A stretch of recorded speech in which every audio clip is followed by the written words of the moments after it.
Olá pessoal, sejam bem-vindos novamente. Vamos tratar aqui um pouquinho mais sobre vetores. Num vídeo passado nós conversamos a respeito do que é o vetor, do que é uma grandeza vetorial.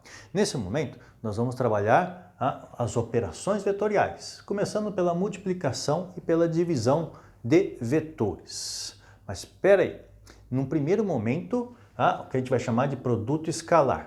O que vem a ser um produto escalar? Legal, vamos trabalhar.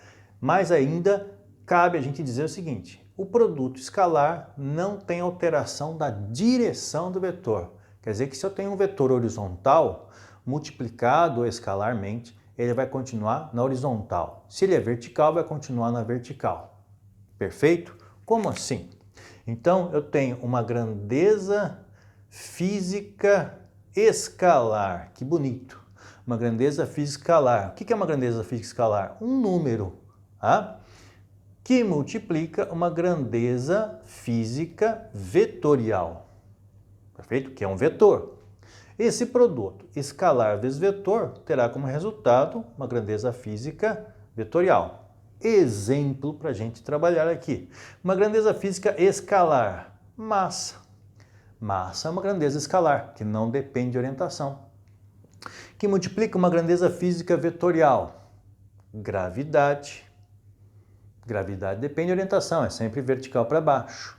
Isso vai dar como resultado o produto da massa, que é escalar, pela gravidade, que é vetorial, vai me dar uma grandeza vetorial, peso, que continua vertical.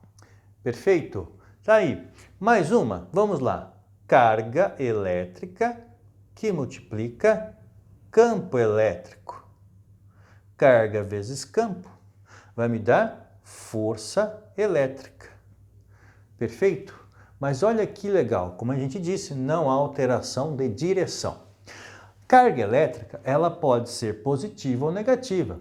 Quando positiva, força e campo terão mesma direção e mesmo sentido. Quando a carga elétrica é negativa, terão a mesma direção, mas sentidos opostos. Força para um lado, campo para o outro, mas mantendo sempre a mesma direção. Podemos dar exemplos mais simples, né? Então você diz aqui para mim, olha, eu tenho esse vetor, perfeito? Esse vetor aqui vamos chamá-lo de A, legal? Eu vou multiplicar esse vetor por menos 1, então vou fazer o seguinte, vou fazer menos 1 vezes A. Isso aqui vai me dar o resultado que é um vetor B. Perfeito. Mas a hora que eu multiplico por menos 1, tá? O que vai acontecer? Eu inverto o sentido. Ora, então o vetor B vai ser um vetor de mesmo tamanho de A, com a mesma direção, não tem alteração de direção, mas afeta o sentido. Então, é o vetor A no sentido oposto. Então, eu tenho aqui o chamado vetor oposto. Por que o nome oposto? Porque o vetor B é oposto ao vetor A. E só muda o que? O sentido. Ele continua tendo o mesmo tamanho de A, a mesma direção, mas com o sentido trocado. Perfeito? Mas, Reinaldo, e se esse vetor tivesse aqui, ao invés de menos 1, eu tivesse o valor menos 2, menos 2A. Então o vetor B seria um vetor oposto ao vetor A, com o dobro do tamanho, duas vezes. O escalar faz o quê? O escalar afeta o tamanho, afeta o valor do vetor. Esse vetor tem tamanho 10, então esse vetor aqui vai ter tamanho 20. Vai ser com o dobro do tamanho. Ficou torto, mas então seria o quê? 2A. O vetor B, então, é um vetor oposto ao vetor A com o dobro do tamanho. Perfeito? Poderia ter ocorrido uma divisão? Sim, uma divisão. O que seria uma divisão? Por exemplo, eu ter aqui o vetor meio A. Meio A, poxa, quanto que é meio A? é a mesma coisa que A dividido por 2. São a mesma coisa, certo? Opa, então a divisão, né? Nessa divisão escalar, mantenho a direção, mas agora o vetor B tem metade do tamanho de A. Então, metade do tamanho de A. Tá aí. O vetor B vai ter metade do tamanho de A. Por ser positivo, mantenha lá mesma direção e com o mesmo sentido. Mas, Reinaldo, se fosse menos meio A, então seria um vetor oposto, com metade do tamanho. Perfeito? Isso nós chamamos então de produto escalar. Produto escalar. Mas existe a possibilidade do chamado produto vetorial. Mas o produto vetorial, ele aparece num tema muito específico dentro da física, na física para o Enem, na física para o colegial, que é o produto aí de dois vetores. Então, chamado produto vetorial. É quando, então, você tem o quê? Uma grandeza física vetorial que multiplica outra grandeza física vetorial. O resultado desse produto vai ser uma terceira grandeza física vetorial. Então, eu vou chamá-la aqui, ó, grandeza 1, grandeza 2. Eu vou ter uma terceira, um resultado, que é uma grandeza 3. E, para o colegial, a gente costuma trabalhar apenas uma equação que envolve produto vetorial. E ele tem uma peculiaridade, uma característica. Qual?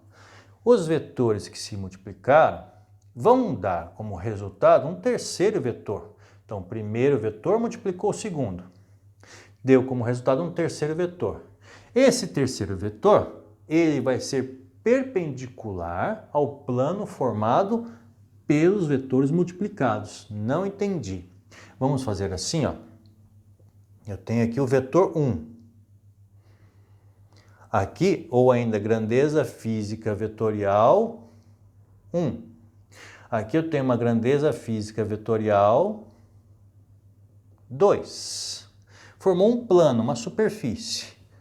O resultado do produto desses dois vetores vai ser um terceiro vetor, grandeza física vetorial 3. Então, o produto desses dois, que formou um plano, formou-se um plano, então a terceira é perpendicular a esse plano. E utiliza-se, inclusive, uma regrinha prática, que é a regra da mão esquerda, onde eu trabalho com os dedinhos, formando aqui os três planos, beleza? Onde eu tenho lá um plano formado por dois vetores, então 1 e 2. Vamos colocar aqui, ó, 1 e 2. 1 e 2. Terceiro vetor, perpendicular. Então, regra da mão esquerda. Perfeito? Então aí, olha, onde que eu tenho aplicação disso dentro do conteúdo que é exigido para o Enem ou que é exigido em vestibulares? Numa equação muito específica, que é a equação de força magnética, quando a carga elétrica multiplica a velocidade, que é uma grandeza vetorial, que multiplica o campo magnético, que é uma grandeza vetorial. Então, escalar que multiplica vetor vezes vetor, isso aqui dando como resultado um terceiro vetor, que é a força magnética. Né? E essa equação QVB, onde então você vai ter velocidade e campo, V e B, dando um terceiro vetor que é força magnética. Tudo bem? Então, produto vetorial. Quando dois vetores se multiplicam, o resultado é um terceiro vetor perpendicular ao plano formado pelos vetores multiplicados. Legal. Mas a gente pode ir muito além disso, que é a ideia de soma.